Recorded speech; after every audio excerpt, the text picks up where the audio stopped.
యాకోబు యొక్క చరిత్రను మనము నేర్చుకుంటూ ఉన్నాము. ఆదికాండం 28వ అధ్యాయం మొదటి నుంచి ఒకరు చదవాలని కోరుచున్నాను.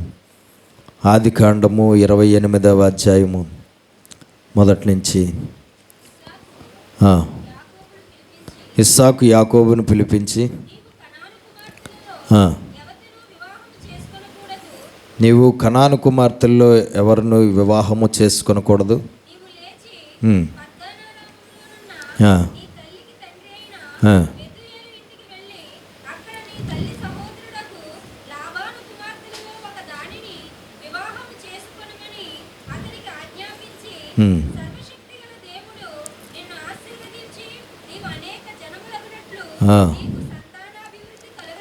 కలగజేసి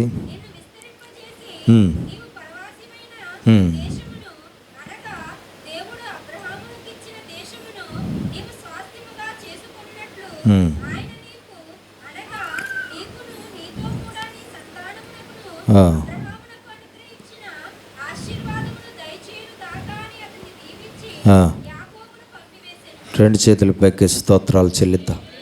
రెండు చేతులు పైకెత్తి హల్లెలూయా హల్లెలూయా హల్లెలూయా. దేవునికి మహిమ కలుగునుగాక. యాకోబు చరిత్రను మనము చూస్తూ ఉన్నాము. నేను లాస్ట్లో యాకోబు చరిత్ర అంతా అయిపోయిన తర్వాత లాస్ట్లో అడుగుతాను పాయింట్లు. మీరు నాకు పాయింట్లు చెప్పాలి. యాకోబు చరిత్రలో ఫస్ట్ నుంచి లాస్ట్ వరకు మీరు ఏమి నేర్చుకున్నారు, ఏమేమి గ్రహించారు, ఏమేమి పట్టుకున్నారు, ఏమేమి మీరు నేర్చుకున్న దాంట్లో క్యాచ్ చేసిన పాయింట్లన్నీ నాకు చెప్పాలి. లాస్ట్లో ఈ చరిత్ర అయిపోయిన తర్వాత నేను అడుగుతాను. అప్పుడు మీరు ఎంత బాగా యాకోబు చరిత్ర నేర్చుకున్నారో గ్రహించుకున్నారో నాకు అర్థమవుతుంది అన్నమాట. అయితే మనం చూస్తే మరి ఇస్సాకు యాకోబుని పిలిచి కనాను కుమార్తెలు ఎవరిని వివాహం చేసుకొని వద్దని ఖచ్చితంగా ఆజ్ఞాపించడం జరిగింది. మరి ఎవరిని పెళ్లి చేసుకోవాలో కూడా ఆయన చెప్పడం జరిగింది. గత వారం మనం చెప్పుకున్నాం. మరి ఆ కనాను స్త్రీలలో ఎవరిని ఎందుకు పెళ్ళి చేసుకోవద్దని చెప్పాడు. ఎందుకు చేసుకోవద్దని చెప్పాడు? వాళ్ళందరూ శాపగ్రస్తులు, వారందరూ హాము వంశస్థులు కాబట్టి. ఎవరు?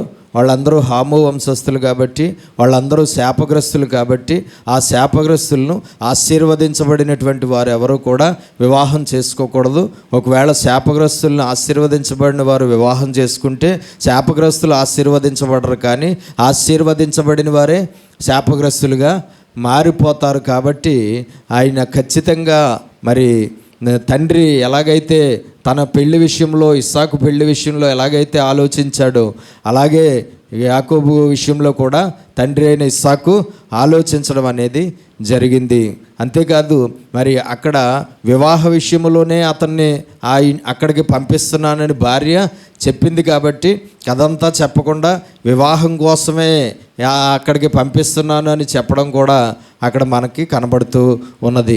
కాబట్టి శాపగ్రస్తులైనటువంటి వారిని ఏం చేసుకోకూడదు, మనము పెళ్ళిళ్ళు చేసుకోవడానికి వీల్లేదు.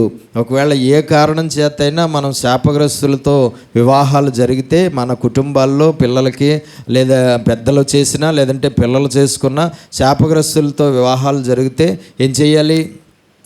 ఏమవుతాం మనం? శాపగ్రస్తులు అయిపోతాము. దేవునికి స్తోత్రం కలుగును గాక. ఒక పాయింట్ నేను చెప్తాను, అది బైబిల్లో కూడా ఆ విధానం మనకు కనబడుతుంది. ఒకవేళ తల్లిదండ్రులు శాపగ్రస్తులకి ఇచ్చి పెళ్ళిళ్ళు చేయలేదు వాళ్ళ పిల్లలకి, వాక్యాన్ని బట్టి భయముతోనూ వాక్యాన్ని బట్టి వాళ్ళ పిల్లలకి ఏం చేయలేదు, శాపగ్రస్తులకి చేయలేదు. కానీ పిల్లలే వాళ్ళంతటా వారు శాపగ్రస్తుల్ని పెళ్లి చేసుకున్నారు. అది ఆడవాళ్ళైనా అవ్వచ్చు, మగవాళ్ళైనా అవ్వచ్చు. ఆడవాళ్ళైనా అవ్వచ్చు, మగవాళ్ళైనా అవ్వచ్చు. పిల్లలే వాళ్ళంతటా వాళ్ళు శాపగ్రస్తుల్ని పెళ్లి చేసుకున్నారు. ఇప్పుడు ఏం చేయాలి? తల్లిదండ్రులు ఏం చేయాలి? శాపగ్రస్తుల్ని, వారి పిల్లలు శాపగ్రస్తుల్ని పెళ్ళిళ్ళు చేసుకుంటే ఆడవారైనా మగవారైనా తల్లిదండ్రులు ఏం చేయాలి? ఏ మొక్కలు అలాగెట్టారు? మొక్కలు అలాగెట్టి అలా చూస్తున్నారు. ఏం చేయాలి? ఎవరినండి? ఏం చేయాలండి? బైబిల్లో నోవాహు కాలంలో ఒక విధానం కనబడింది. నోవాహు కాలంలో కాదు, నెహెమ్యా కాలంలో ఒక విధానం కనబడింది. ఏం కనబడింది? వాళ్ళు అన్యుల్ని పెళ్ళిళ్ళు చేసుకుని ఉన్నప్పుడు, వాళ్ళు అన్యులతో కాపురాలు చేస్తున్నప్పుడు, వాళ్ళ అన్యులతో పిల్లల్ని కని ఉన్నప్పుడు, దేవుని పిల్లలైన ఇశ్రాయేలీలు అన్యజనులను పెళ్లి చేసుకుని వారిని పిల్లలకని వాళ్ళు శాపగ్రస్తులుగా మారిపోయినప్పుడు నెహెమ్యా ఒక పని చేయమని చెప్పాడు. ఏం చేయమని చెప్పాడు? నిర్దాక్షిణ్యంగా నీ భార్యను, నీ పిల్లల్ని, ఎవరినైతే అన్యుల్ని పెళ్లి చేసుకున్నారో, ఆడవాళ్ళు అయితే ఆడవాళ్ళు, మగవాళ్ళు అయితే ఆ అన్యులను కుటుంబాలు, పిల్లలు, భార్య, భర్త ఇంకేమీ ఆలోచించకుండా నిర్దాక్షిణ్యంగా వారిని విడిచిపెట్టి వచ్చేయండి అని చెప్పడం జరిగింది. ఏం చెప్పాడండి? నిర్దాక్షిణ్యంగా వారిని విడిచిపెట్టి వచ్చేయండి అని చెప్పాడు. దేవుడు నెహెమ్యాలో ఉండి చెప్పిన మాట ప్రకారంగా నిర్దాక్షిణ్యంగా ఇశ్రాయేలీలు ఏ అన్యులనైతే పెళ్లి చేసుకున్నారో, ఏ అన్యులతో పిల్లల్ని కన్నారో, ఆ పిల్లల్ని, ఆ భార్యల్ని, వాళ్ళని విడిచిపెట్టి వచ్చేసి వారు చేసిన పాపాన్ని వారు ఒప్పుకున్నప్పుడు, ప్రభువా మమ్మల్ని క్షమించు, నేను అన్యురాల్ని పెళ్లి చేసుకున్నాను, ప్రభువా నన్ను క్షమించు, నేను అన్యుడిని పెళ్లి చేసుకున్నాను, ప్రభువా నేను అన్యుడిని పెళ్లి చేసుకుని అన్యురాల్ని పెళ్లి చేసుకుని పిల్లల్ని కానీ మేము శాపగ్రస్తులు అయిపోయాము, వాళ్ళు శాపగ్రస్తులు అయిపోయారు, ఇలా చేసాం, క్షమించు ప్రభువా అని వాళ్ళని విడిచిపెట్టి వచ్చేసి వాళ్ళ పాపాన్ని ఒప్పుకుని ప్రార్థన చేసినప్పుడు దేవుడు ఇశ్రాయేలీయుల్ని ఏం చేశాడు? క్షమించాడు. దేవుడు కనికరించాడు, దేవుడు కటాక్షించాడు. ఏం చేశాడండి? దేవుడు వారిని విడిచిపెట్టి వచ్చేసినప్పుడు క్షమించాడు. వాళ్ళు కూడా శాపగ్రస్తులైపోయారు. కానీ ఎప్పుడైతే వాళ్ళని విడిచిపెట్టేశారో పూర్తిగా, అప్పుడు మళ్ళా వీళ్ళు ఏమయ్యారు? ఆ శాపం నుంచి విమోచనం పొందుకుని ఆ చేసిన తప్పును బట్టి ప్రార్థన చేయడం వల్ల వాళ్ళు ఏమయ్యారండి? దేవుని యొక్క రక్షణలోనికి నడిపించబడ్డారు. నెహెమ్యా గ్రంథాన్ని మీరు చదివి చూడుకోండి. 9వ అధ్యాయం 10వ అధ్యాయం మీరు ఇంటికి వెళ్ళిన తర్వాత చదివి చూసుకోండి, మీకు ఆ విషయాలు అక్కడ కనబడతాయి.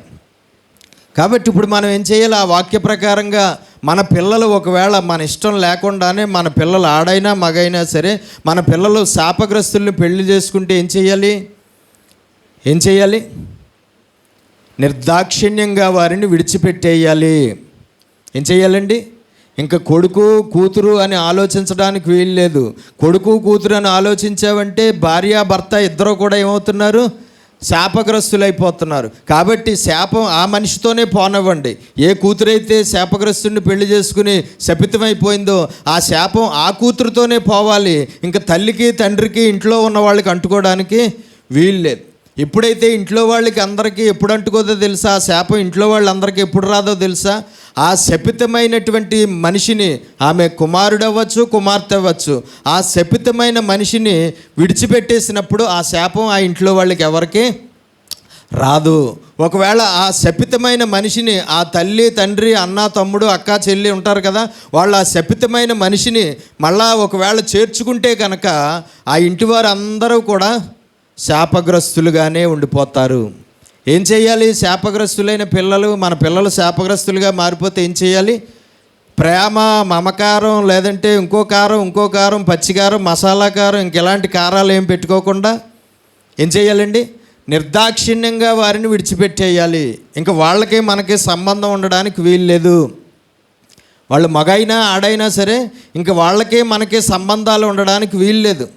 ఇంక ఎట్టి పరిస్థితుల్లోనూ వాళ్ళ బాగోగులు మనం చూడడానికి వీల్లేదు, మన బాగోగులు వాళ్ళు చూడడానికి వీల్లేదు, వాళ్ళతో మనం మాట్లాడడానికి వీల్లేదు, మనతో వాళ్ళు మాట్లాడడానికి వీల్లేదు, మన ఇంటికి వాళ్ళు రావడానికి వీల్లేదు, వాళ్ళ ఇంటికి మనం వెళ్ళడానికి వీల్లేదు, ఇంకా వాళ్ళతో సంబంధాలు కొనసాగడానికి వీల్లేదు. ఆ ఇంటివారు శాపగ్రస్తులు అవ్వకుండా ఉండాలంటే ఆ శపితమైన మనిషితో ఇంకా ఎట్టి పరిస్థితుల్లోనూ ఏం సంబంధము కొనసాగడానికి వీల్లేదు.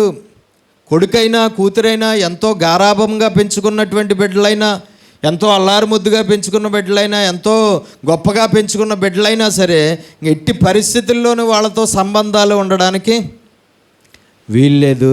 దేవునికి స్తోత్రం కలుగునుగా. సాధ్యమవుతుందా? అది సాధ్యమవుతుందా? చెప్పాలి. శాపగ్రస్తులు అవ్వకుండా ఉండాలంటే అది సాధ్యం అవ్వాలి. నరకానికి పోకుండా ఉండాలంటే, ఆ కూతురుతో పాటు ఆ కొడుకుతో పాటు నరకానికి పోకుండా ఉండాలంటే అది ఇంట్లో వాళ్ళకి ఏమవ్వాలి? సాధ్యం అవి తీరాలి. సాధ్యం అవితేనే ఆ శాపం నుంచి మనం విమోచన, మనం ఆ శాపంలోనికి వెళ్లకుండా ఉంటాము. సాధ్యం అవ్వకపోతే అవ్వకపోతే నేను చెప్పాను కదా గత వారం మన చర్చ్ ఫ్యామిలీ ఇద్దరు పిల్లలు అలాగే వెళ్ళిపోయారు. ఇద్దరు పిల్లల్ని కూడా తల్లిదండ్రులు ఇద్దరు పిల్లల్ని కూడా మొత్తం కట్ ఆఫ్ చేసేసుకున్నారు.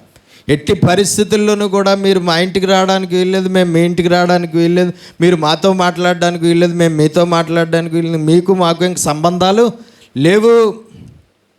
కూతుళ్ళే, అల్లారు ముద్దుగా పెంచుకున్న కూతుళ్ళే, కానీ ఏ మాత్రము సంబంధాలు లేవు. ఇంక ఈ మనిషికి ఈ బిడ్డలకి మాకు ఎటువంటి సంబంధాలు లేవని అక్కడ పోలీసు వాళ్ళ దగ్గర కాగితాలు రాయించుకున్నారట. మళ్ళా ఎప్పుడైనా నా కూతురు వీళ్ళిద్దరూ ఎప్పుడైనా ఏ కారణం చేతైనా మా ఇంటికి వస్తే మీరు వెంటనే వీళ్ళని అరెస్ట్ చేయాలి, ఎందుకంటే ఇంక వీళ్ళు మా కూతుళ్ళు కాదు, వీళ్ళకి మాకు సంబంధం లేదు అని చెప్పి కట్ ఆఫ్ చేసేసుకున్నారు. అలా కట్ ఆఫ్ చేసేసుకోవడం వల్ల ఏమయ్యారు, ఆ తల్లిదండ్రులకి ఆ పిల్లల వల్ల వచ్చిన శాపం వాళ్ళకి రాదు. ఆ తల్లిదండ్రులకి వాళ్ళ పిల్లలు శాపగ్రస్తులైపోయారు. కానీ ఆ శాపం తల్లికి తండ్రికి అంటుకోకుండా ఆ తల్లి తండ్రి ఏం చేసుకున్నారు, సంబంధాలు తెంచేసుకున్నారు. అది సాధ్యం అవ్వాలి ఖచ్చితంగా మన జీవితాల్లో, అది మన జీవితాల్లో సాధ్యం అవ్వాలి. ప్రేమ నీకు శాపాన్ని తీసుకురాకూడదు, గారాబం నీకు శాపాన్ని తీసుకురాకూడదు, మమకారం నువ్వు నరకానికి పోవడానికి కారణం అవ్వకూడదు. మన పిల్లల మీద మనం పెంచుకున్న ప్రేమ, అనురాగం, మమకారం ఇవన్నీ కూడా మనము నరకానికి పోవడానికి కారణం అవ్వకూడదు, మనకి శాపాన్ని తీసుకొచ్చేవిగా ఉండకూడదు, మనకి శాపాన్ని తీసుకొచ్చేవిగా ఉండకూడదు. ఎట్టి పరిస్థితుల్లోనూ కూడా ఉండడానికి వీల్లేదు.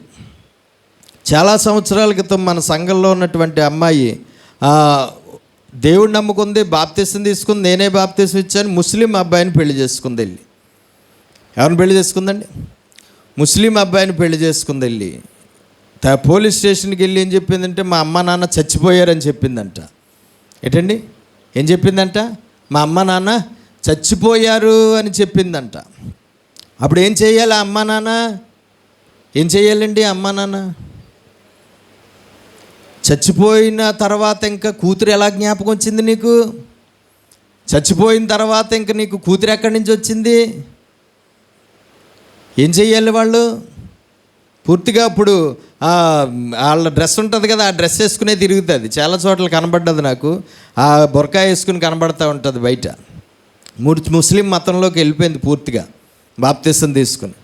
ఆ తల్లి తండ్రి ఏం చేయాలి, వాళ్ళ శాపగ్రస్తులు అవ్వకుండా ఉండాలంటే ఆ కూతురిని, ఆ అల్లుడిని, వాళ్ళకు పుట్టిన బిడ్డల్ని ఎట్టి పరిస్థితుల్లోనూ కూడా వాళ్ళు ఏం చేయకూడదు, వాళ్ళు చేర్చుకోకూడదు. కానీ ఇప్పుడు ఆ కూతురిని, ఆ అల్లుడిని, ఆ పిల్లల్ని చేర్చుకుని ఇంట్లో పెట్టుకుని వాళ్ళు ఉన్నారు. దానివల్ల ఏమైంది, ఆ కూతురుతో పాటు, ఆ కూతురు పిల్లలతో పాటు ఆ తండ్రి, తల్లి, అలాగే ఆ ఇంట్లో ఒక మగపిల్లాడు ఉన్నాడు, మగపిల్లాడు, ముగ్గురు కూడా ఏమయ్యారు, శాపగ్రస్తులైపోయారు. ఏమైపోయారండి? ముగ్గురు కూడా శాపగ్రస్తులు అయిపోయినా సరే భక్తి చేస్తున్నారు. కానీ ఆ భక్తి అంగీకరించబడుతుందా?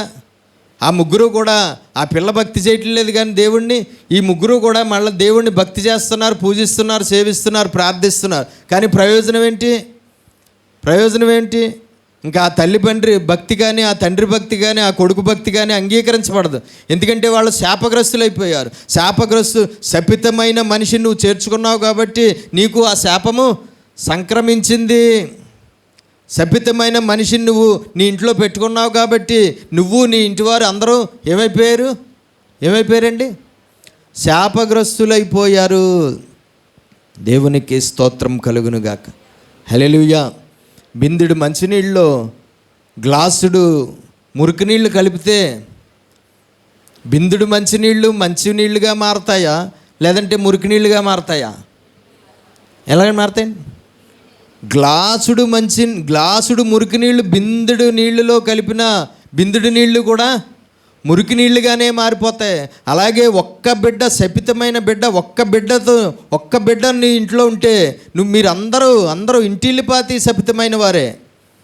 ఇంకా ఆ తర్వాత వాళ్ళు భక్తి చేయడం అనవసరం, ఇంకా ఆ తర్వాత వాళ్ళు చర్చిలకు వెళ్ళడం అనవసరం, ఆ తర్వాత ప్రార్థనలు చేయడం అనవసరం, ఆ తర్వాత ఇంకా వాళ్ళు దేవుడిని సేవించడం అనవసరం. ఇంకా ఎందుకంటే ఇంకా అంగీకరించబడదు.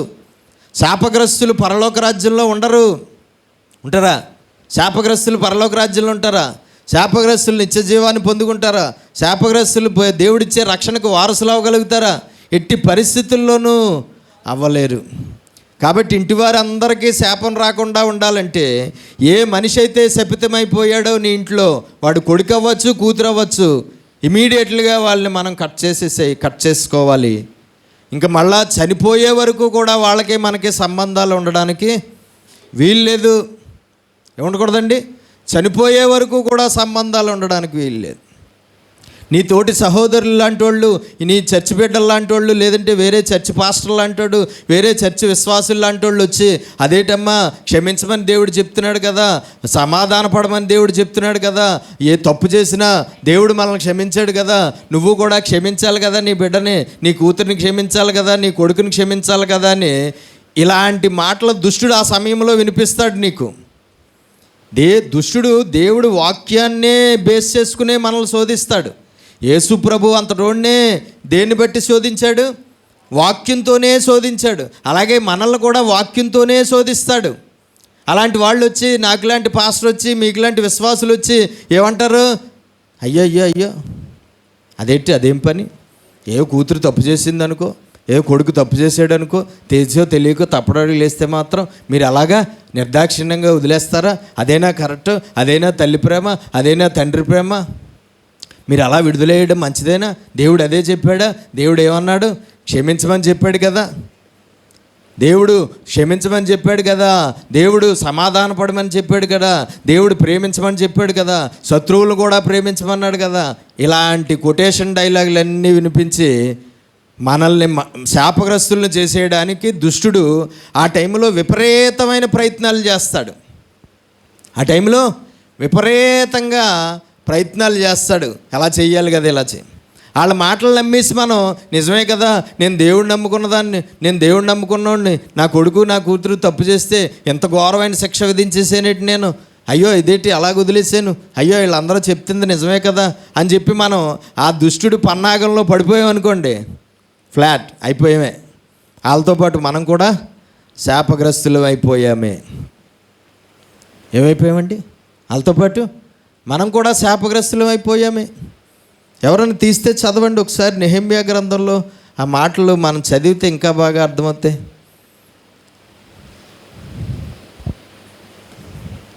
నెహెమ్యా గ్రంథం ఏంటమ్మా, ఎన్నో పేజా?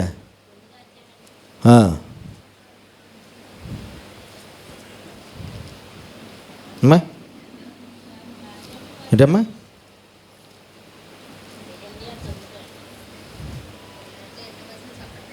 9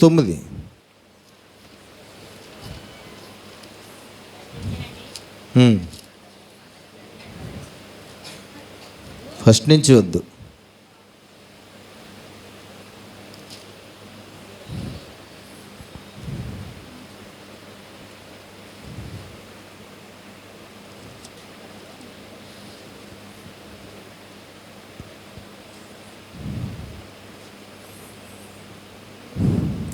సరేలే, నేను చూపిస్తాను మీకు, వచ్చే వారం చూపిస్తాను.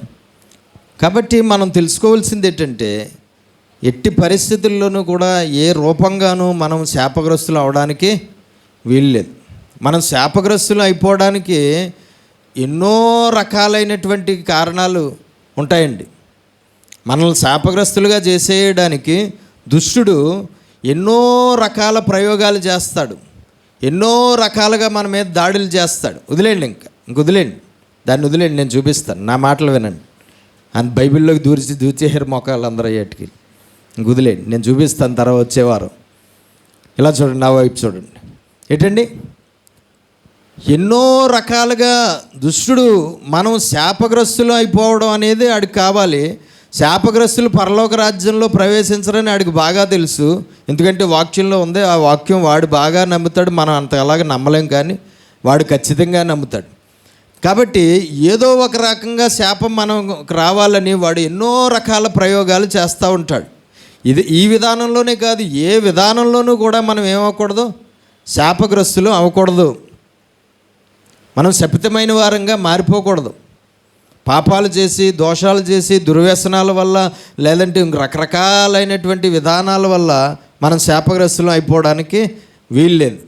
చదవండి, చూడండి ఎన్నో అధ్యాయము సహోదరు చదువుతున్నారు.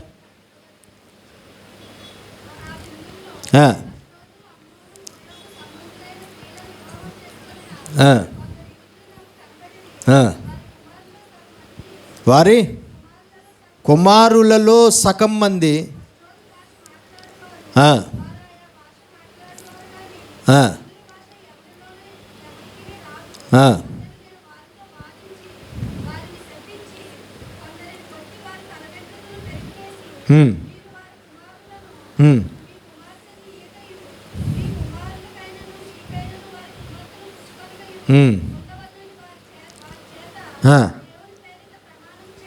ప్రమాణము చేయించి రాజు సొలొమోనంత మహాజ్ఞానే ఇలాగ అన్యుళ్ళు పెళ్లి చేసుకుని పాపము చేసి శాపగ్రస్తుడు అయిపోలేదా?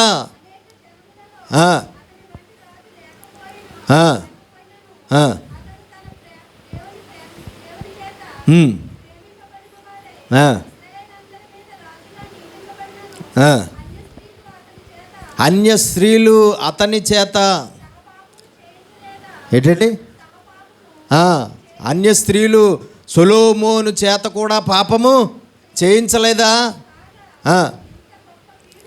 ఎంత గొప్ప కీడు! అది పెద్ద కీడు కింద మనకు అనిపించదు. ఏంటండి, మనకు అనిపిస్తుందా? పెద్ద కీడు కింద మనకు అనిపించదు, కానీ వాక్యం చెప్తుంది పెద్ద కీడది. దేవునికి ఏంటది? దేవునికి విరోధంగా పాపము. అదేంటి? దేవునికి విరోధమైన పాపము. పాపంగా మనకు అది కనబట్టలేదు, పెద్ద కీడులాగా కనబట్టలేదు, శాపంలాగా కనబట్టలేదు. కానీ వాక్యం చెప్తుంది అది శాపము, అది గొప్ప కీడు, అది పెద్ద దేవునికి విరోధమైన పాపము. ఏది? క్రైస్తవులు అన్యుల్ని పెళ్లి చేసుకోవడం ఘోరమైన పాపము.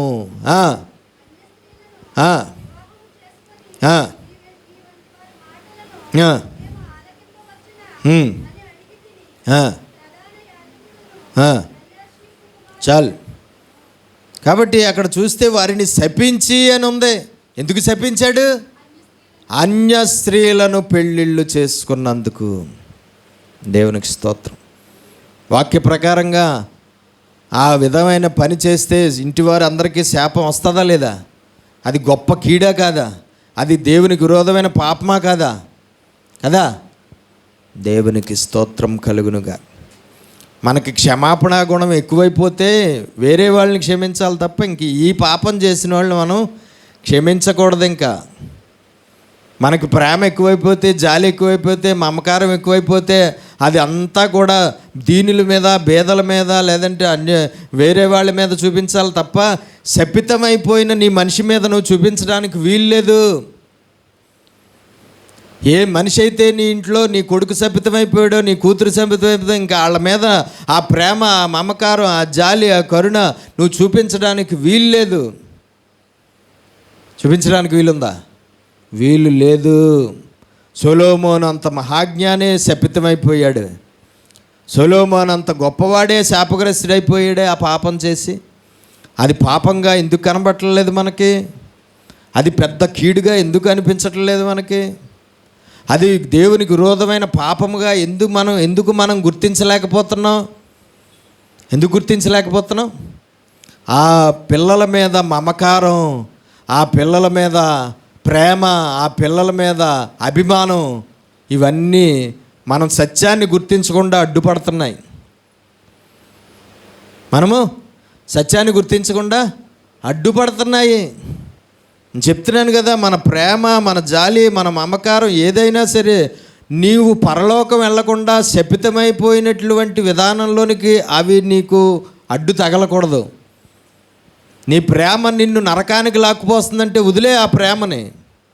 నీ మమకారం నువ్వు అగ్నిగుండంలో కాలి బూడిదైపోయేలాగా చేస్తుందంటే వదిలే ఆ మమకారాన్ని.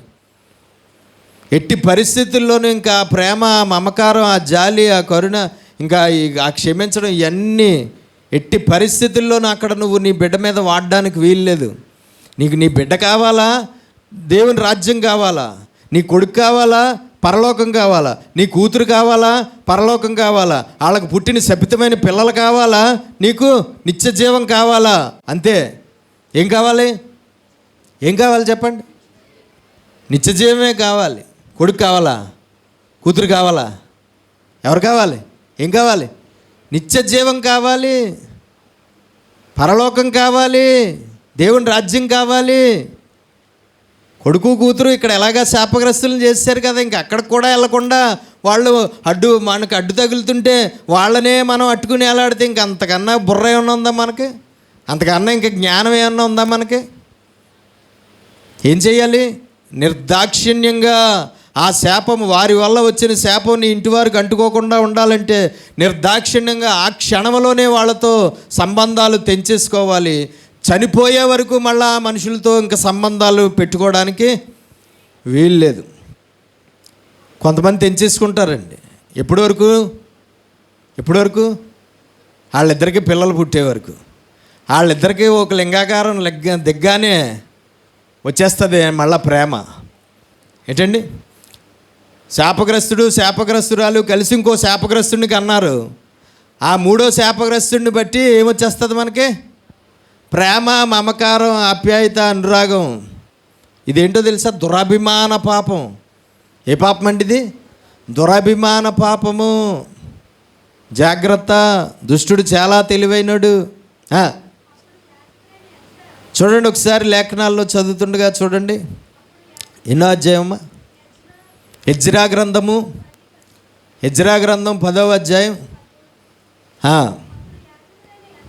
యాజకుడైన ఎజ్రా, ఆనాడు సేవకుడుగా ఉన్న ఎజ్రా ఈనాడు సేవకుడుగా నేను ఎలా చెప్తున్నానో అలాగే చెప్పాడు ఆ వేళ. చూడండి కావాలితే. ఆజ్ఞను మీరి, ఆజ్ఞాతిక్రమమే పాపము. ఆజ్ఞను మీరి అన్య స్త్రీలను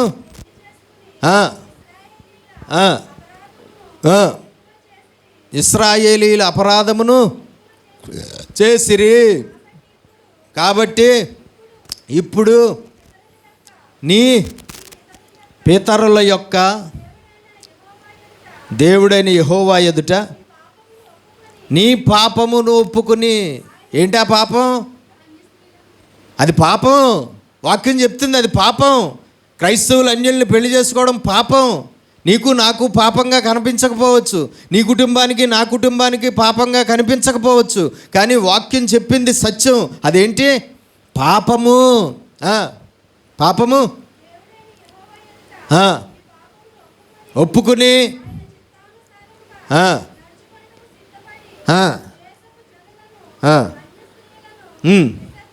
అన్య స్త్రీలను, ఆ దేశ జనులను, మీరు ఎవరినైతే ఆజ్ఞను అతిక్రమించి పెళ్లి చేసుకున్నారో, పాపం చేశారో ఆ స్త్రీలను విసర్జించి. ఏంటి? విసర్జించి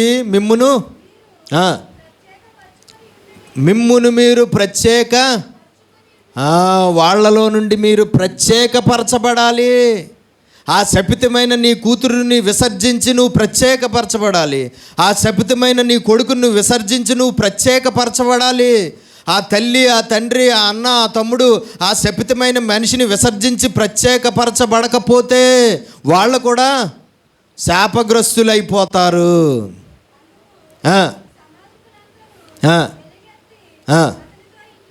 సమాజం, ఆ పెళ్ళిళ్ళు చేసుకున్న వాళ్ళు అందరూ ఏమంటున్నారు చూడండి.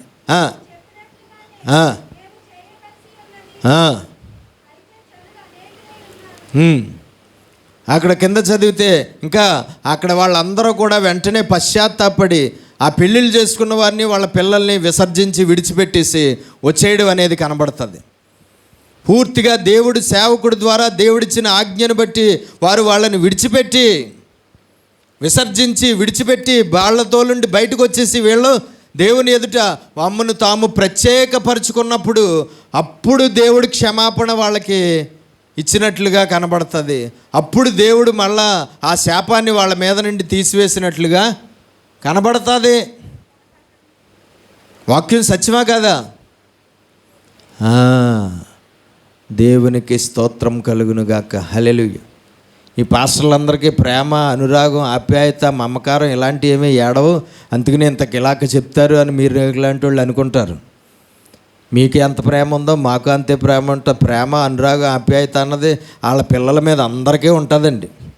ఏదో మనకే కాదు, జంతువులకి ఏ జంతువుని చూసినా వాటి పిల్లల మీద వాళ్ళకి మమకారం, ఆప్యాయత, అనురాగం అంతా ఉంటుంది. కానీ దేవుని ఆజ్ఞ మనకు ముఖ్యం. ఏది ముఖ్యం? దేవుని ఆజ్ఞ ముఖ్యం, దేవుని చిత్తం ముఖ్యం, అంతే తప్ప ఇంకా ఇలాంటివేమీ మనకు ముఖ్యం కాకూడదు. ఇలాంటివి ముఖ్యం కాకూడదు. మనము శాపగ్రస్తులం అవ్వకూడదు. అయిపోయిన వాళ్ళు ఎలాగ అయిపోయారు, ఇంకా వాళ్ళని ఏం చేయలేము మనం. వాళ్ళ వల్ల మనం శాపగ్రస్తులం అవ్వకూడదు.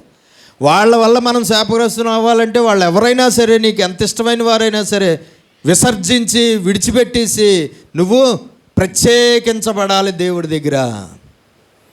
ఆ మనిషిని విడిచిపెట్టేసి మిగతా ఇంటి వారు అందరూ కూడా ఏమవ్వాలి? దేవుడి దగ్గర ప్రత్యేకించబడితే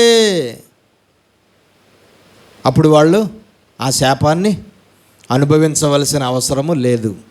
శాపం ఎవరు తెచ్చుకున్నారో ఆ మనిషే అనుభవిస్తారు. ఇంకా మిగతా వారు అందరూ ఆ శాపాన్ని అనుభవించవలసిన అవసరం లేదు. దేవునికి మహిమ కలుగునుగాక. స్తోత్రాలు చెప్దాం ఒకసారి, రెండు చేతులు పైకెత్తి. హల్లెలూయా, హల్లెలూయా. ఇవన్నీ కూడా కొంచెం కష్టమైన పనులైనా మనం రక్షించబడాలంటే తప్పదు. ఇలాంటి పనులు ఖచ్చితంగా చాలా ఇబ్బందిని కలగజేసేవైనా మనకి ఏంటండి, మనకి దేవుడి కన్నా ముఖ్యం మన పిల్లలు అవ్వకూడదు. ఎన్నో వందల సార్లు చెప్తాను. భార్య కన్నా భర్త, దేవుడి కన్నా ఎక్కువ భర్త అవ్వకూడదు. దేవుడి కన్నా ఎక్కువ స్థానం భార్య అవ్వకూడదు. దేవుడి కన్నా ఎక్కువ నీ కొడుకు నీకు అవ్వకూడదు. దేవుడి కన్నా ఎక్కువ నీ కూతురు నీకు అవ్వకూడదు. వాళ్ళందరూ దేవుడి తర్వాత స్థానమే తప్ప దేవుడి కన్నా ముఖ్యమైన వారిగా కనబడ్డారంటే శాపం వస్తుందని తెలిసినా, నరకానికి పోతుందని తెలిసినా సరే, నువ్వు దేవుడి కన్నా ఎక్కువ ప్రేమ నీ కొడుకు మీద కూతురు మీద చూపించి వాళ్ళని నువ్వు చేర్చుకుంటే, వాళ్ళని నువ్వు విసర్జించకపోతే, వాళ్ళని నీ ఇంట్లో పెట్టుకుంటే ఇంక నిన్ను బాగు చేసేవాడు ఎవడూ లేడు. నీ కుటుంబాన్ని రక్షించేవారు ఎవరూ లేరు. నీ కుటుంబాన్ని రక్షించేవారు ఎవరూ లేరు. ఎవరైనా రక్షించగలరా? ఎవ్వరూ రక్షించలేరు. కాబట్టి మనం తెలుసుకోవాల్సింది ఏంటంటే, పెళ్ళిళ్ళ విషయాల్లో చాలా జాగ్రత్తగా ఉండాలి. క్రైస్తవులు పెళ్ళిళ్ళ విషయాల్లోనే చాలామంది పడిపోతున్నారు. పెళ్ళిళ్ళ విషయాల్లోనే చాలామంది క్రైస్తవులు శపితమైన వారు అయిపోతున్నారు. ఎట్టి పరిస్థితుల్లోనూ వాక్య జ్ఞానం కలిగిన గారుగా మనం ఉండాలి. ఎట్టి పరిస్థితుల్లోనూ పెళ్ళిళ్ళ విషయంలో ఏ శాపము మనకు రాకుండా మనము చూసుకోవాలి. అది చాలా ఖచ్చితమైనటువంటి పని. దేవునికి స్తోత్రం. ఏమన్నాడు తర్వాత చదవండి, 2వ వచనం నుంచి 28:2 నుంచి. నెక్స్ట్ ఆదికాండం.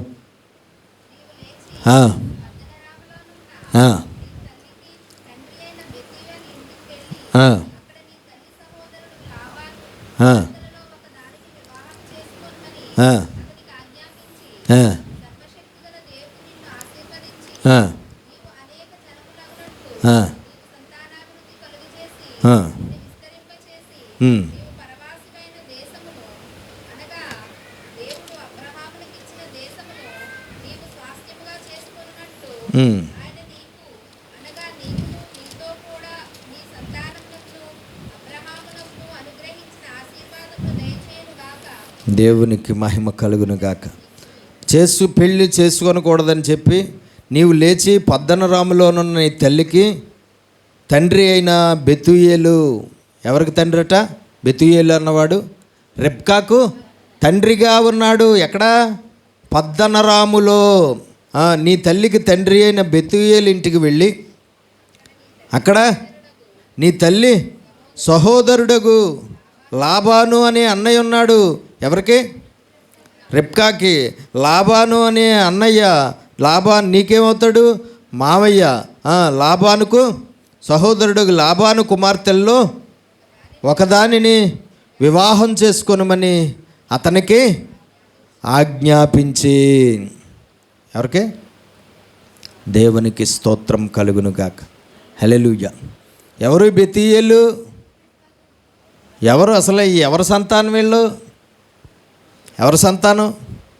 చూడండి ఒకసారి ఆదికాండం 22వ అధ్యాయం 20 నుంచి 23 వచనాలు చదువు. ఆదికాండం 22, 20 నుంచి 23.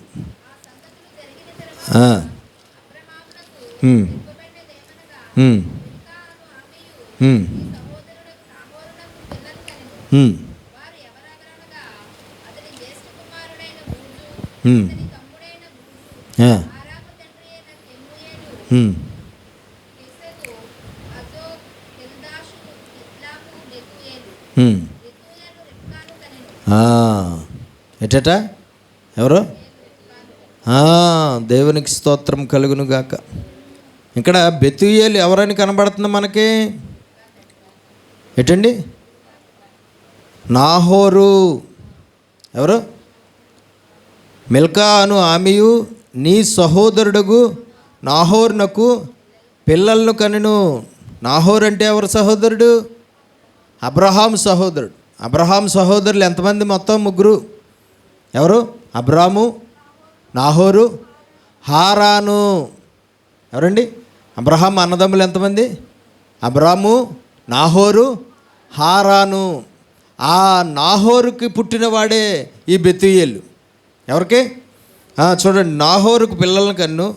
వారు ఎవరెవరనగా అతని జ్యేష్ఠ కుమారుడైన ఊజు, ఇతని తమ్ముడైన బూజు, ఆరాము తండ్రి అయిన కెమియేలు, కెసేదు, హజో, షిల్దాషు, బెతూయేలు. ఈ బెతూయేలుకు పుట్టిన అమ్మాయే ఎవరు? రెబ్కా. అంటే మనకు తెలుసు, మనకు అర్థమవుతుంది. అబ్రహాము సంతానమేమో ఎవరు? యాకోబు. అదే అబ్రహాం సంతానం యాకోబు. నాహోరు సంతానం ఎవరు? రెబ్కా. రెబ్కాకి ఏమవుతుంది? యాకోబు యొక్క భార్య రెబ్కాకి ఏమవుతుంది? ఎటండి? పెళ్ళయిన తర్వాత కోడలైంది. పెళ్ళి అవ్వకముందు ఎటండి? మామూలుగా పెళ్ళి జరగడం వల్ల మేనకోడలైంది. నిజానికి వాళ్ళు ఎవరు అన్నదమ్ములు బిడ్డలు. అందుకనే అబ్రహాము శారా విషయంలో ఏమంటాడు? నా చెల్లి అంటాడు. నిజానికి వరుస ప్రకారంగా చూస్తే, వాళ్ళ వరుస ప్రకారం, మన వరుస ప్రకారంగా చూస్తే ఏమవుతుంది? అబ్రహాముకి సారా చెల్లి అవుతుంది. ఏమవుతుందండి? అలాగే రెబ్కా ఏమవుతుంది? ఇస్సాక్కి చెల్లి అవుతుంది కదండి, మన వరుసల ప్రకారం. కానీ మన వరుసలు వాళ్ళకి అక్కర్లేదు. వాళ్ళ వరుసలు వాళ్ళకు ఉన్నాయి. వాళ్ళ వరుసలు మన వరుసలకి రివర్స్లో ఉండేవి. వాళ్ళకి వరుస కానివారు వాళ్ళకి వరుస. అప్పుడు మనకు వరుస కానివారు వాళ్ళకి వరుస. ఇది ఇప్పటికీ కూడా ఉంది. ఇప్పటికి కూడా ఈ విధానం ఇందులో ఉంది. దేవునికి స్తోత్రం. నాకులాగా మరదలు మేనకోడలు చేసుకోరు. వాళ్ళు చేసుకోవాలంటే ఏమవ్వాలి? వరుసకే. అది వాళ్ళు రన్నింగ్లో ఉంది ఇప్పటికీ కూడా. ఇశ్రాయేలీల్లో కూడా అదే రన్నింగ్లో ఉంది. దేవునికి స్తోత్రం. కాబట్టి నాహోరు సంతానమేమో ఎవరు? రెబ్కా. రెబ్కా యొక్క బెతూయేలు యొక్క కొడుకు, బెతూయేలు కోడలు, బెతూయేలు యొక్క కూతురు రెబ్కా, లాబాను. వాళ్ళకి పుట్టిన పిల్లలు వీళ్ళందరూ ఎవరి సంతానం? నాహోరు సంతానము. చూడండి ఒకసారి ఆదికాండం 24వ అధ్యాయం 24. ఆదికాండం 24.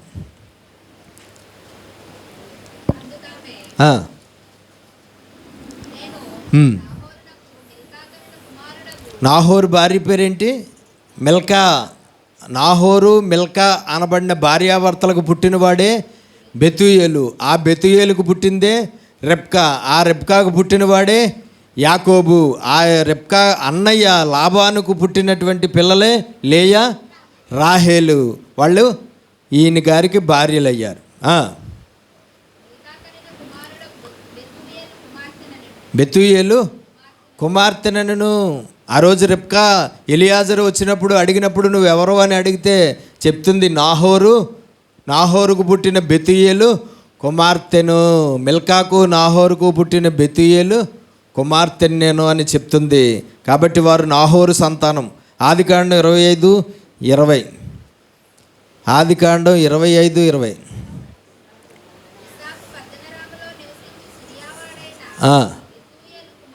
పద్దనరాములో నివసిస్తున్నారు ఎవరు? సిరియావాడైన బెతూయేలు కుమార్తెను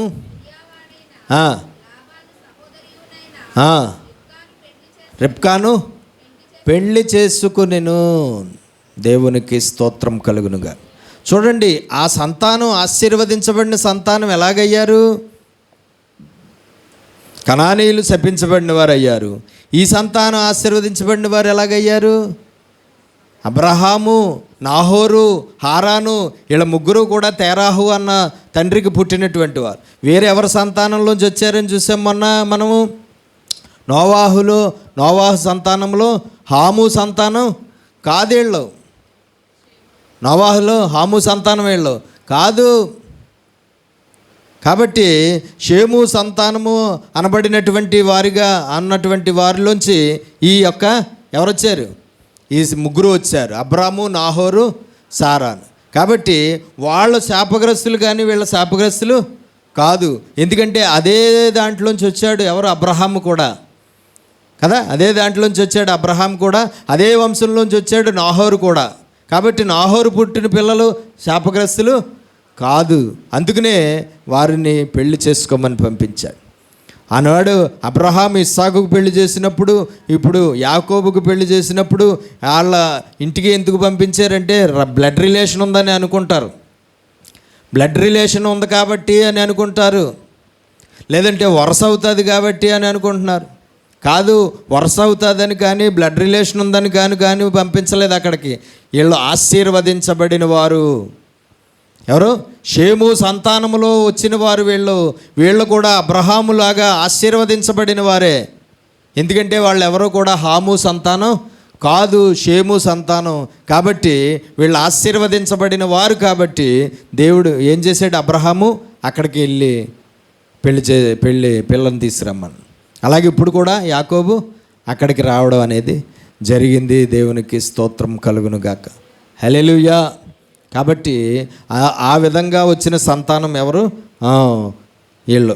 సరే, బెతూయేలు దగ్గరికి వెళ్ళి నీవు లేచి పద్దనరాములోనున్న నీ తల్లికి తండ్రి అయిన బెతూయేలు ఇంటికి వెళ్ళి అక్కడ నీ తల్లి సహోదరుడు లాబాను కుమార్తెల్లో ఒకదాన్ని వివాహము చేసుకొనమని అతనికి ఆజ్ఞాపించాడు.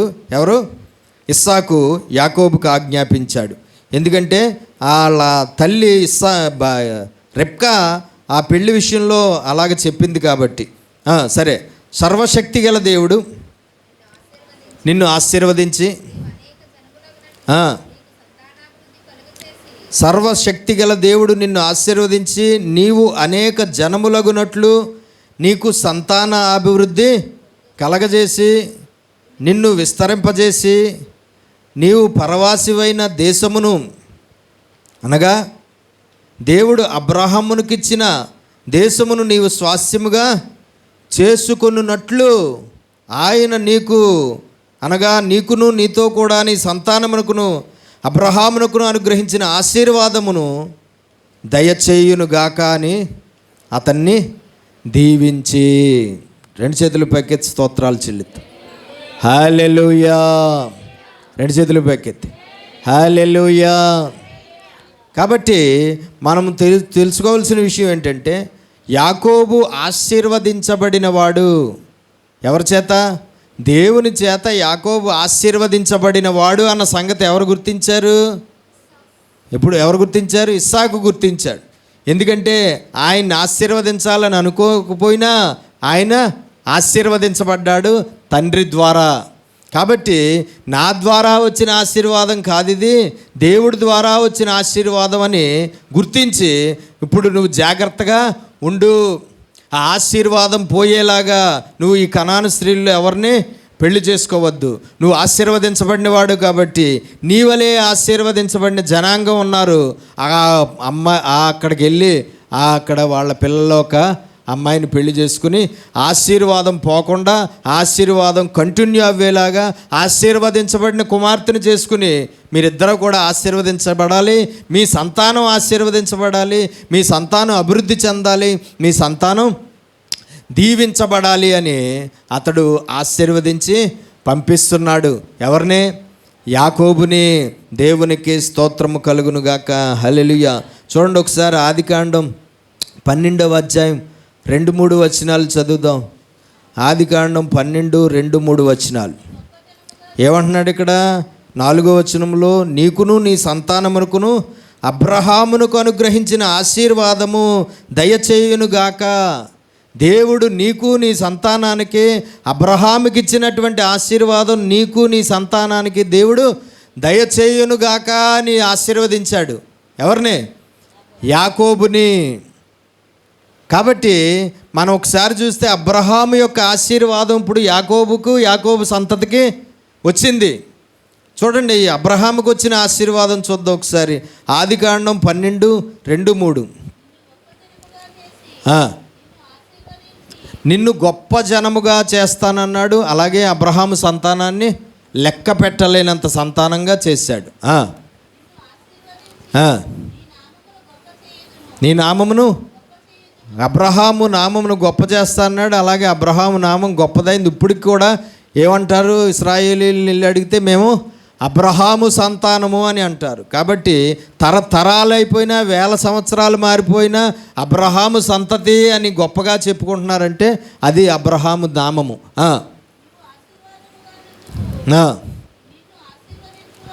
నువ్వు ఆశీర్వాదంగా ఉంటావు. ఈ భూమి మీద ఉన్నంత కాలము, భూమిని విడిచిపెట్టిన తర్వాత కూడా నువ్వు ఆశీర్వదించబడిన వాడుగా ఉంటావు అని దేవుడు ఆశీర్వదించాడు.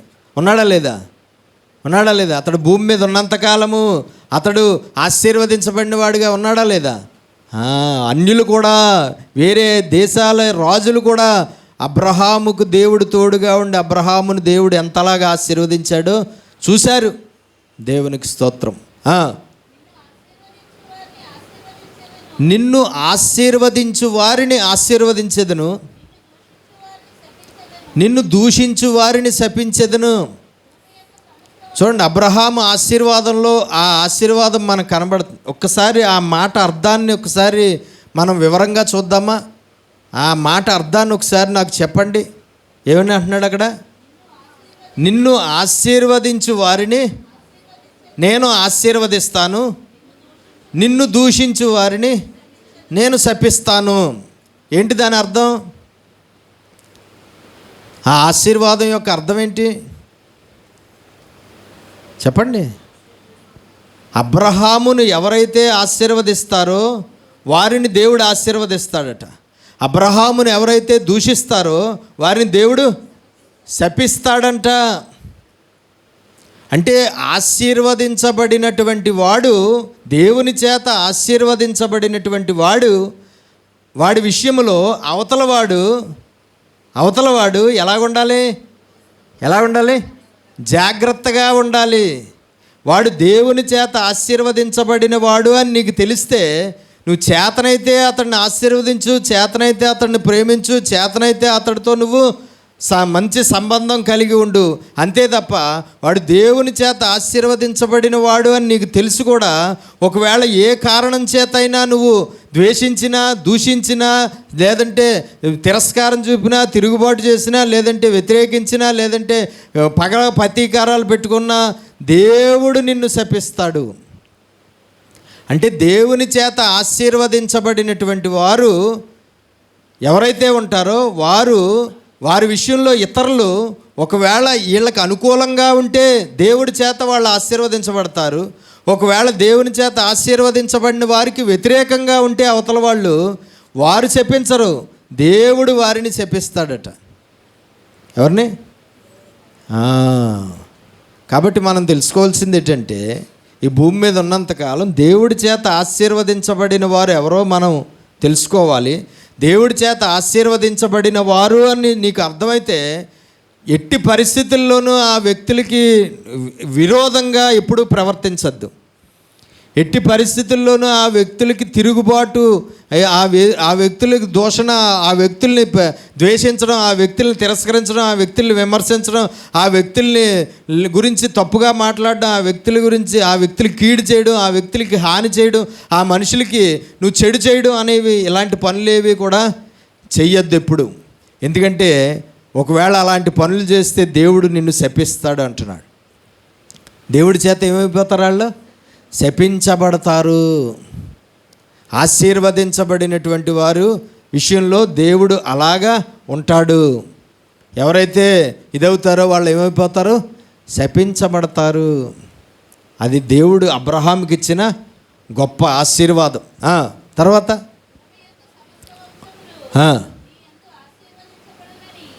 అబ్రహాము సంతానంలో నుంచి యేసుక్రీస్తు ప్రభు వారు వచ్చారు. యేసుక్రీస్తు ప్రభు వలన యేసుక్రీస్తు ప్రభు ద్వారా భూమి యొక్క సమస్త జనులు, భూమి మీద ఉన్న అన్ని వంశాల వారు యేసుక్రీస్తు ప్రభు ద్వారా ఏమవుతారు?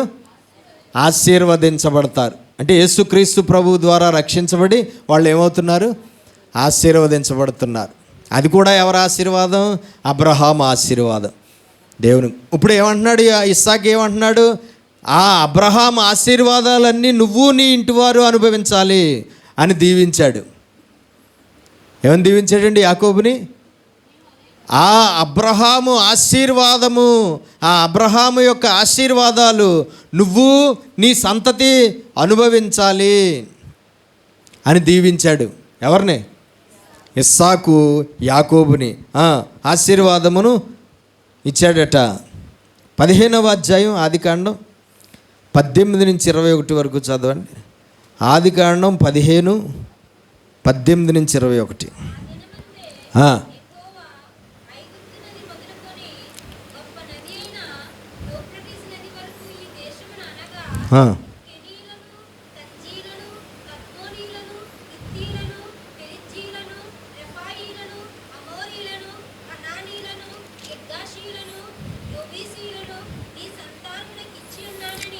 ఆ జాతుల వారిని అందరినీ నీ సంతానమునకు ఇచ్చి ఉన్నానని అబ్రాముతో నిబంధన చేసెను.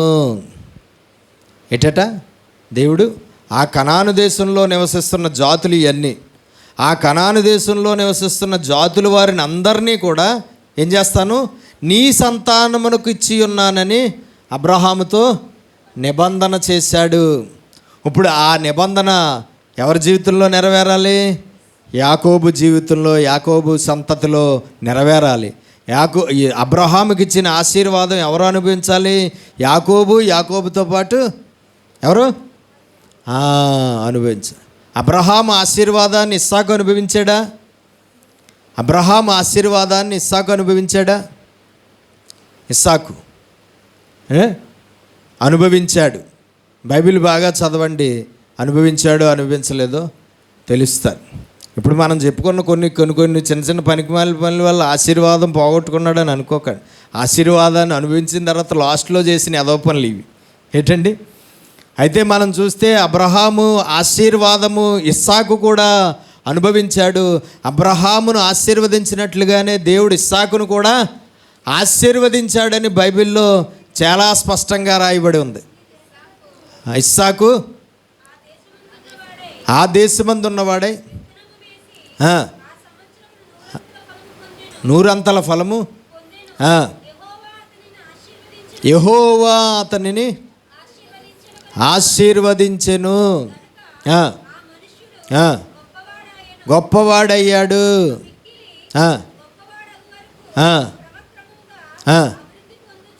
క్రమముగా అభివృద్ధి చెందాడు. దేవునికి స్తోత్రం. నేను నీకు తోడుగా ఉండి నిన్ను ఆశీర్వదించెదను, నీకును నీ సంతానానికి ఈ దేశములన్నీ ఇచ్చి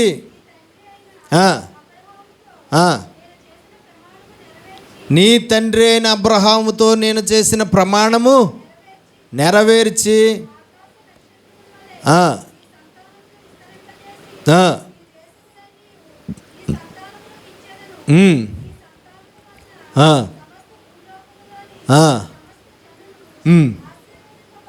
ఆశీర్వదింపబడుదురు.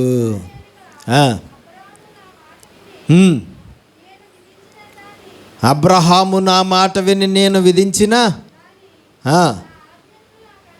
నా ఆజ్ఞలను కట్టడలను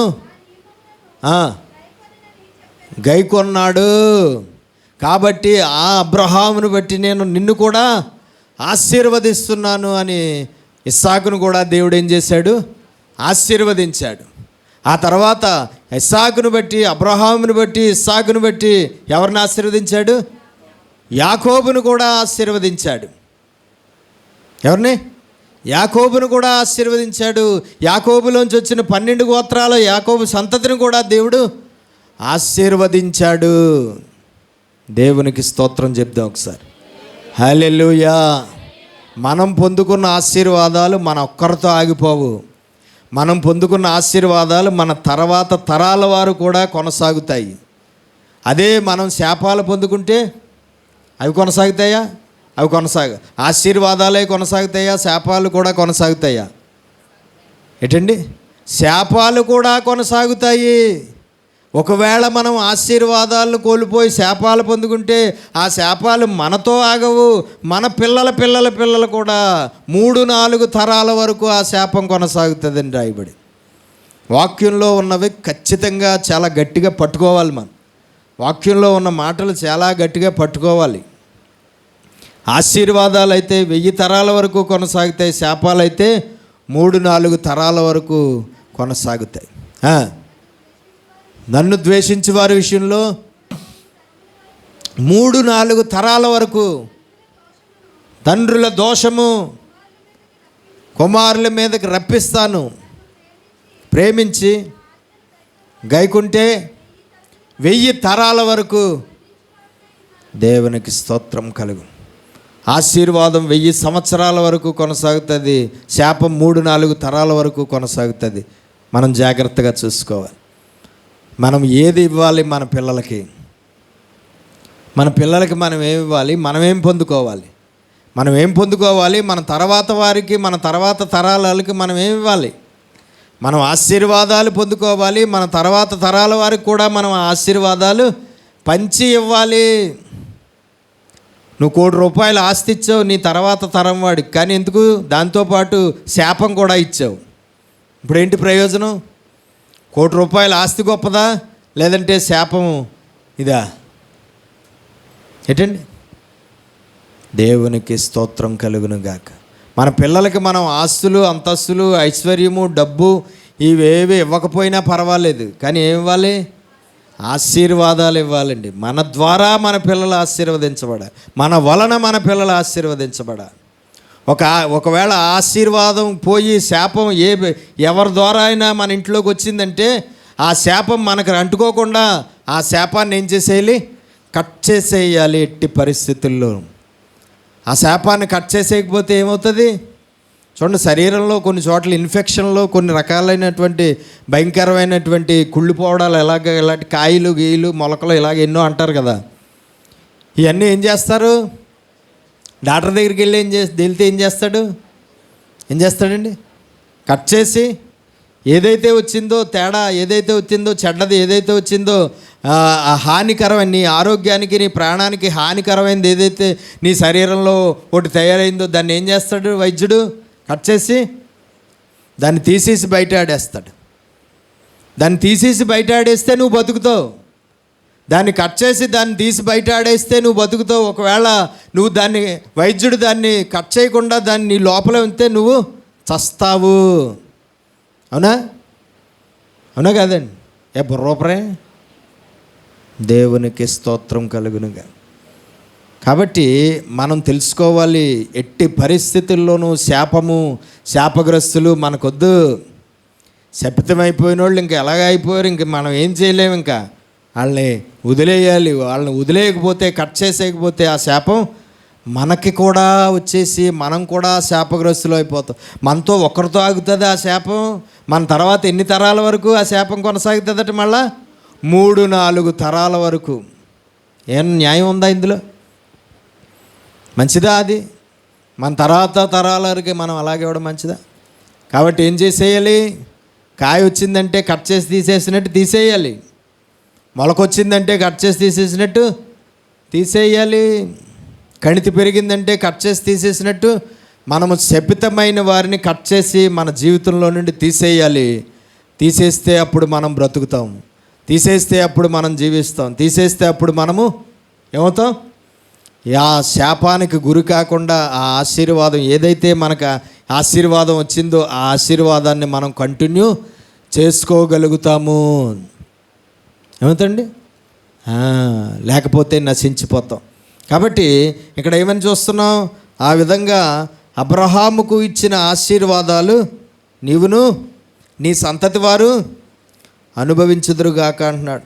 సర్వశక్తి గల దేవుడు నిన్ను ఆశీర్వదించి నీవు అనేక జనములగునట్లు నీ సంతానాభివృద్ధి కలగజేసి, చూడండి ఇక్కడ ఇస్సాకు నోట్లోంచి వచ్చిన దీవెనలు నెరవేరయ్యా లేవా? ఇస్సాకు నోట్లోంచి వచ్చిన దీవెనలు యాకోబు జీవితంలో నెరవేరయ్యా లేవా? నిన్ను సర్వశక్తి గల దేవుడు నిన్ను ఆశీర్వదించి అన్నాడు. ఆశీర్వదించాడా లేదా? ఆశీర్వదించాడు. ఎప్పుడు? తల్లి గర్భంలో ఇంకా పుట్టకముందే ఆశీర్వదించాడు. తల్లి గర్భంలో పుట్టిన తర్వాత కూడా ఆశీర్వదించాడు. నువ్వు అనేక జనములగునట్లు, యాకోబు సంతతి అనేక జనాలు, లక్షల జనాలు, కోట్ల జనాలు, ఇసుక రేణువులంత జనాలు అయ్యారా లేదా? అయ్యారా లేదా? అయ్యారు. అనుకున్నట్లు నీకు సంతానాభివృద్ధి కలగజేసి నిన్ను విస్తరింపజేసి, దేవుని ప్రజలు విస్తరించబడ్డారు లేదా? చాలా ఎక్కువ జనాంగంగా యాకోబు సంతతి అయ్యారు. తర్వాత నీవు పరవాసివైన దేశమును అంటే ఏ దేశం? ఏ దేశం? కనాను దేశము. ఏ దేశం? కనాను దేశము. ప్రస్తుతం పరవాసిగా ఉన్నాడు. ఇస్సాకు అయితే ఏంటి, యాకోబు అయితే ఏంటి, వీళ్ళందరూ ప్రస్తుతం ఎక్కడున్నారు? కనానులో ఉన్నారు. కనానులో ఎలాగున్నారు? పరదేశులుగా ఉన్నారు. ఆ పరదేశిగా నువ్వు ఉన్న ఈ కనాను దేశమును అనగా దేవుడు అబ్రహాముకిచ్చిన దేశమును, అబ్రహాంకి ఏ దేశం ఇచ్చాడు? కనాను దేశము. కనాను దేశమును నీవు స్వాస్థ్యముగా చేసుకొనున్నట్లు, నువ్వు నీ సంతతి వారు ఆ కనాను దేశాన్ని ఏం చేసుకోవాలి? స్వాస్థ్యముగా అంటే పూర్తి హక్కు ఆ దేశం మీద నువ్వు నీ సంతతి సంపాదించుకోవాలి. సంపాదించుకున్నారా లేదా? కనాను దేశాన్ని పూర్తిగా ఇశ్రాయేలీలు స్వాధీనం చేసుకున్నారా లేదా? ఆయన నీకు అనగా నీకును నీతో కూడా నీ సంతానమునకును అబ్రహామునకు అనుగ్రహించిన ఆశీర్వాదమును దయచేయునుగాక అని అతన్ని దీవించాడు. ఈ దీవెన అంతా యాకోబు జీవితంలో నెరవేరినట్లుగా మనకు కనబడిందా? మనం బైబిల్ చదివినప్పుడు కనబడిందా? ఈ దీవెన అంతా యాకోబు జీవితంలో నెరవేరిందా? నెరవేరింది. కాబట్టి అవి తండ్రి దీవెనలు కాదు, ఇస్సాకు దీవెనలు కాదు. ఎవరి దీవెనలు? పరలోకమందున్న తండ్రి దీవెనలు. ఎవరి దీవెనలు? పరలోకమందున్న తండ్రి దీవెనలు, దేవుడి దీవెనలు. ఆ దేవుడి దీవెనలు యాకోబుకి దేవుడు అలాగా కుమ్మరించాడు. ఆ దేవుని దీవెనలు యాకోబు అనుభవించాడు. ఆ యాకోబు దేవుని దీవెనలో కొనసాగాడు. అబ్రహాము ఆశీర్వాదం, ఇస్సాకు ఆశీర్వాదము యాకోబు ఏమయ్యాడు? అనుభవించాడు. దేవునికి స్తోత్రం కలుగునుగా. రెండు చేతులు పైకెత్తి దేవుడికి మహిమ చెల్లిద్దాం. హల్లెలూయా, హల్లెలూయా. కాబట్టి మనం కూడా ఏమవ్వాలి? ఆశీర్వదించబడాలి. మనం కూడా ఏమవ్వాలి? ఆశీర్వదించబడాలి. మన తర్వాత తరాల వారు కూడా మన వల్ల ఆశీర్వదించబడాలి. ఆ ఆశీర్వాదం మనకే, ఆ ఆశీర్వాదం మన తరాల వారి తర్వాత తరాల వారికి కోల్పోయే విధంగా శాపం ఏది ఏ రూపంలోనూ రాకుండా మనం చాలా జాగ్రత్తగా అడుగులు వేయాలి. శాపం వచ్చిందంటే ఆశీర్వాదం ఉండదు. ఉంటుందా? శాపం వచ్చిందంటే ఆశీర్వాదం ఉంటుందా? ఉండదు. అది ఉంటే ఇది ఉండదు, ఇది ఉంటే అది ఉండదు. అవునా?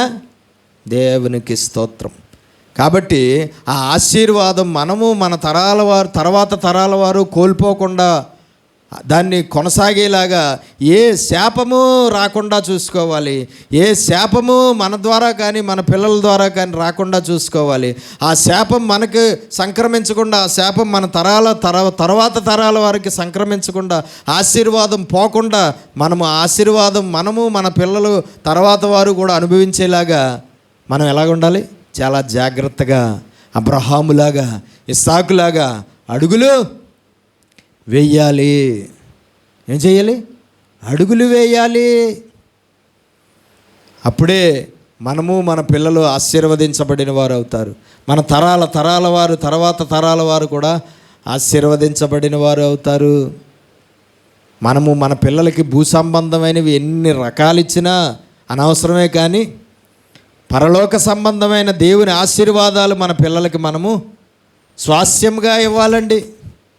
ఈ దినాల్లో భూ సంబంధమైనవి బోల్డ్ ఇస్తున్నారు తల్లిదండ్రులు పిల్లలకి, కానీ పరలోక సంబంధమైన ఆశీర్వాదాలు ఇవ్వట్లేదు. ఎందుకు? భూమి మీద ఐశ్వర్యవంతులుగా, కోటీశ్వరులుగా సుఖభోగాలు అనుభవించి, చాలా లగ్జరీ లైఫ్ అనుభవించి, చాలా అద్భుతమైన జీవితాన్ని జీవించి ఎవరు చచ్చిన తర్వాత నరకానికి పోతే ఏంటి సుఖం? ఏంటి సుఖం?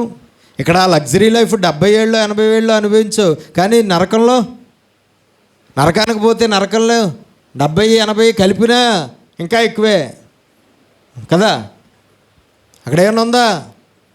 కాబట్టి మనమైనా మన పిల్లలైనా పరలోకానికి వెళ్ళాలి, నిత్య జీవాన్ని పొందుకోవాలి, దేవుడిచ్చే రక్షణకు వారసులు అవ్వాలి. అది మెయిన్ గురిగా ఉండాలి మనకి. అంతే తప్ప మనం ఏమిచ్చాము, మన పిల్లలకి ఏమిచ్చాము, ఎంత ఇచ్చాము, ఎవరెవరికి ఎంత ఇచ్చాము, ఏం కాదు. ఎందుకంటే అవన్నీ భూమి మీద ఉండేవి, పరలోకానికి రావు. నీతోని రావు, నీ పిల్లలతోని రావు. వెళ్తాయా? నువ్వు సంపాదించినవి నువ్వు తీసుకెళ్ళావు పైకి, నీ పిల్లలు కూడా తీసుకెళ్ళలేరు, ఎవరో తీసుకెళ్ళలేరు. భూమి మీదయే, పరలోకంలోయే. కాబట్టి మన పిల్లలకి మనం ఏం ఇవ్వాలి? దేవుని పరలోక సంబంధమైన ఆశీర్వాదాలు అబ్రహాం ఎలాగైతే తర్వాత తరాల వారికి ఇచ్చాడో అలాగ మనం కూడా మన పిల్లలకి ఆ ఆశీర్వాదాలు ఇవ్వాలి. కాబట్టి ఆ జాగ్రత్తగా అడుగులు వేయడం అనేది మనం చాలా జాగ్రత్తగా చూసుకోవలసినటువంటి అవసరం. ఆనాడు అబ్రహాము అన్యుల నుంచి పెళ్లి చేసినా, లేదంటే ఇస్సాకు కొడుక్కి యాకోబుకి అన్యుల నుంచి పెళ్లి చేసినా అక్కడతో కట్ అయిపోయాను. అవునా? ఇంకా ఆ కొనసాగుతున్న ఆశీర్వాదం ఏమైపోయాను? టక్కని అక్కడతో కట్ అయిపోయాను. ఒకవేళ అబ్రహాం ఇస్సాకుకి ఈ విధంగా కనాను స్త్రీలు ఎవరినైనా ఇచ్చి పెళ్లి చేశాడు అనుకోండి, ఏమైపోయాను? కట్. అక్కడతో అబ్రహాముతోనే ఆశీర్వాదం ఆగిపోను. అది ఇస్సాకు అనుభవించలేకపోదుడు. అలాగే ఇప్పుడు ఇస్సాకు కూడా యాకోబు విషయంలో అలాగే జాగ్రత్తగా అడుగులు వేయడం వల్ల ఆ ఆశీర్వాదం కట్ అవ్వలేదు, కానీ ఆ ఆశీర్వాదం కొనసాగింది. ఆశీర్వాదం ఏంది? కొనసాగి ఇశ్రాయేలీల జీవితంలో దేవుని ఆశీర్వాదం ఎంతకాలం కొనసాగింది చెప్పండి? ఎప్పటి వరకు కొనసాగింది చెప్పండి? ఏంటండి? ఇశ్రాయేలీల జీవితంలో అబ్రహాము దగ్గర ప్రారంభమైన ఆశీర్వాదము, అబ్రహాము సంతానమైన ఇశ్రాయేలీల జీవితాల్లో ఆ ఆశీర్వాదము ఎప్పుడు వరకు కొనసాగింది? ఏ కాలం వరకు కొనసాగింది? ఎవరి వరకు కొనసాగింది?